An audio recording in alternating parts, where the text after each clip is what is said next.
of living organisms interacting with each other and the physical environment, creating the functional unit of nature. Components of an ecosystem is classified into two types, biotic and abiotic. Biotic components. All living components of an ecosystem is called as biotic components. Trophic level 1, which is of green plants, consists of trees, plants and bushes. Primary consumers. Example are duck, rabbits, pigeons and rats and etc. Tropical level 3. They are flesh-eating animals. They capture the prey and eat it. They are also called as secondary consumers. Example, tiger, wolves and etc. 5 categories in abiotic components. 2 of them I'll be discussing today. One of them is soil. Soil is very important in an ecosystem. They act like a sponge holding in water and slowly releasing them to plants. They also contain some air pockets for underground animals.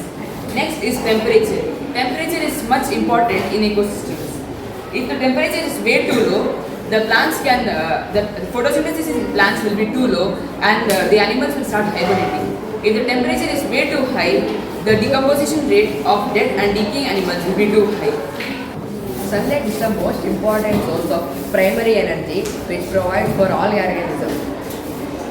Water is also another category. It is very crucial and essential for ecosystems as it provides nourishment to various different classes in an ecosystem. Air is also extremely important as it contains a mixture of gases which is essential for various processes like photosynthesis, respiration, etc. Food chain is the linear sequence of organisms where each organism eats its lower member and is itself eaten by the next higher member. Food webs are very complex. A simplified version of food web would function like this. 1. Beetle, rabbit will eat vegetation. 2nd, beetle will be eaten by fox and owl. 3rd, rat will be eaten by fox and owl. 4th, again the rabbit will be eaten by fox and owl. After this, both animals and plants die and in turn eaten by smaller organisms or microorganisms. Are going to reflect on the topic food pyramid.